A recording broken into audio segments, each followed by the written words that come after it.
మిమ్మల్ని ఒకటే కోరుతున్నా, వైఎస్ఆర్ కాంగ్రెస్ పార్టీకి డైరెక్ట్ గా ఇండైరెక్ట్ గా మనం పనులు చేసే పరిస్థితి ఏ స్థాయిలో కూడా రాకూడదు.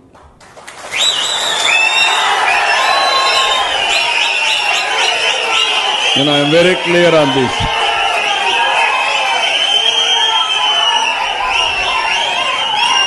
అది చేస్తే పాముకు పాలు పోసినట్టే. నేను తెప్పించుకుంటున్నా, నేను అది కూడా చెప్పేస్తున్నా. ఇక్కడ అందరికీ నమస్కారం అండి. ఈరోజు చంద్రబాబు నాయుడు గారు తన పార్టీ కార్యకర్తల మీటింగ్లో మరి వైఎస్ఆర్ పార్టీ కార్యకర్తలకు కానీ, వైఎస్ఆర్ పార్టీ సింపథైజర్స్ కానీ, వైఎస్ఆర్ పార్టీకి ఓట్లు వేసినటువంటి 1,40,00,000 మందికి ఎటువంటి సహాయం చేయొద్దు, ఎటువంటి పథకాలు అందొద్దు, ఎటువంటి రకంగా వాళ్ళని ఎంకరేజ్ చేయొద్దని సాక్షాత్తు ఒక రాష్ట్ర ముఖ్యమంత్రి గారు మాట్లాడారంటే 1,40,00,000 మంది ట్యాక్సులు కట్టొద్దనా, 1,40,00,000 మంది నెక్స్ట్ ఎలక్షన్కి మీకు ఓట్లు వేయొద్దనా, 1,40,00,000 మంది ఈ రాష్ట్రం నుంచి విడిచి వెళ్ళిపోమనా? అంటే ఈ 1,40,00,000 మంది కూడా మళ్ళీ అడవిలోకి వెళ్ళిపోయి ఒక నక్సలైట్లాగా, ఒక తీవ్రవాదుల్లాగా తయారయ్యి మీ మీద అటాక్ చేయాలనా?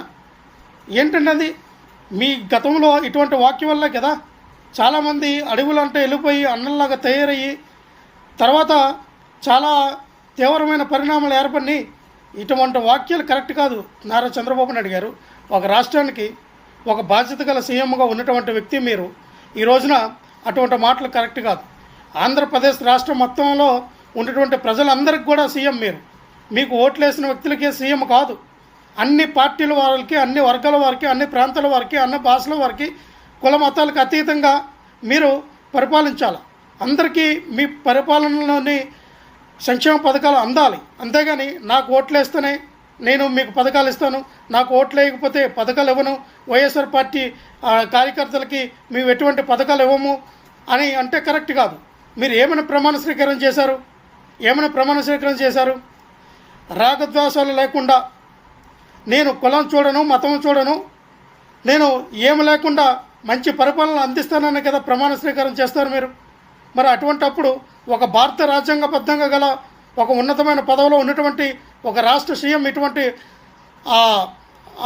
అవాకు చవాకులు మాట్లాడితే కరెక్ట్ కాదన్న అభిప్రాయం. ఎందుకంటే దీనిని సుమోటోగా తీసుకొని సుప్రీంకోర్టు కానీ, హైకోర్టు కానీ ఖచ్చితంగా నారా చంద్రబాబు నాయుడు గారి మీద మరి కేసు వేయాలి. అలాగే గవర్నర్ గారు దీనిపై స్పందించి తక్షణమే ఆయన ఈ రాష్ట్ర సీఎం నుంచి బర్తరఫ్ చేయాలి. ఎందుకంటే ఒక వర్గాన్ని అడ్డి